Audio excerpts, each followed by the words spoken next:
السلام عليكم، ازيكم؟ انا جايه النهارده اوريكم شنطه السباحه اللي انا كنت عامله لكم عنها فيديو صغير، وفي ناس بعتت لي قالت لي عايزين نشوفها ونشوفها بتشيل حاجات قد ايه. فاحنا النهارده نحضر شنطه السباحه مع بعض وهنشوفها هتشيل حاجات قد ايه. هي شنطه كبيره زي ما انتم شايفين، حلوه قوي ومن جوه غويطه جدا. آه بصوا، وهنا ليها جيب وليها جيب تاني هنا، وهي كلها ووتر بروف ضد الميه.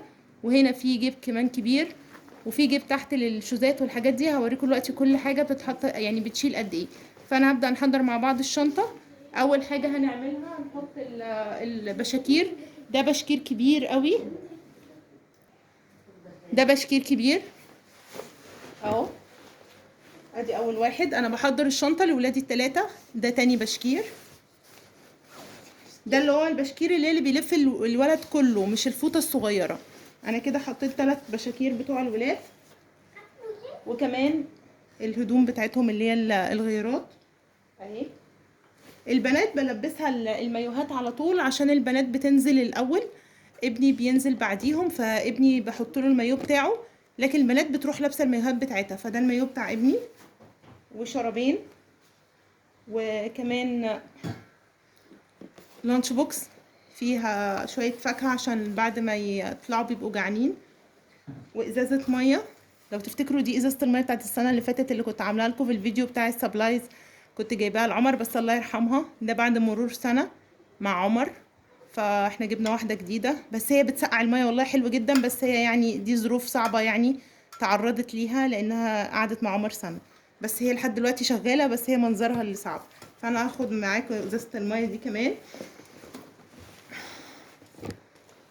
كمان الزعانف، صح؟ هات الزعانف يا عمر. ودي الزعانف بتاعت ابني، بيستخدموها في التمرين، اللي بيروح تمارين السباحة اكيد عارف.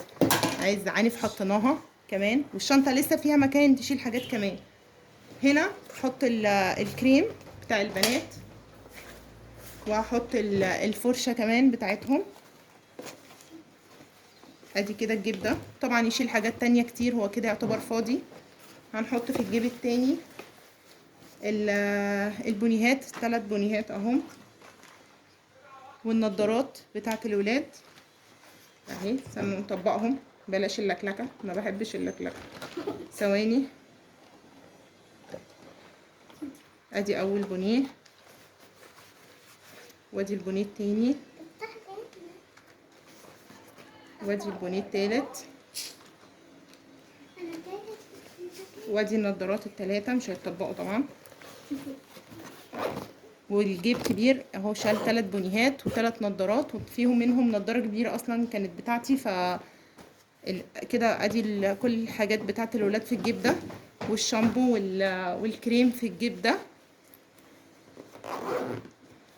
وزي ما انتم شايفين الشنطة لسه ممكن تشيل حاجات تانية كتير، يعني لسه فيها مسافة.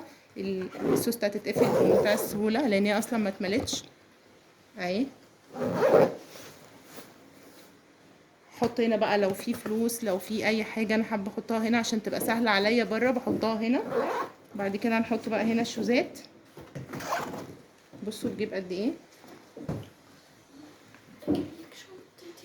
حط فيها بتاع الشبشب بتاع عمر عشان لما يدخل ياخد حمام بعد التمرين. لانا ولارا بيروحوا على طول بالشباشب بتاعتهم، فبياخدوا الشوز بتاعهم عشان يلبسوه بعد التمرين، لان في حد بيبقى اول ما بنروح بيبقى معاه التمرين، فده بيروح جاهز على حمام السباحه على طول.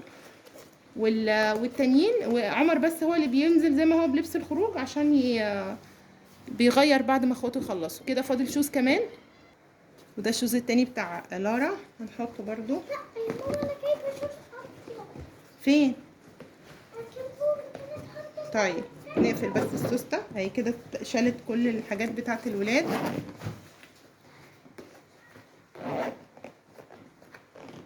والسوستة قفلت اهي. كده كل الحاجات جاهزة، والشنطة زي ما انتم شايفين شالت كل الحاجات بتاعت الولاد التلاتة، وتبقى حاجتك كلها مرة واحدة موجودة في شنطة واحدة، ما تقعديش تاخدي اكتر من شنطة وما تقعديش تدوخي نفسك. فده كان ريفيو سريع عن الشنطة وبتشيل حاجات قد ايه زي ما طلبتوا مني. وان شاء الله اعمل لكم فيديو جديد قريب عن حاجات بقى المدرسة.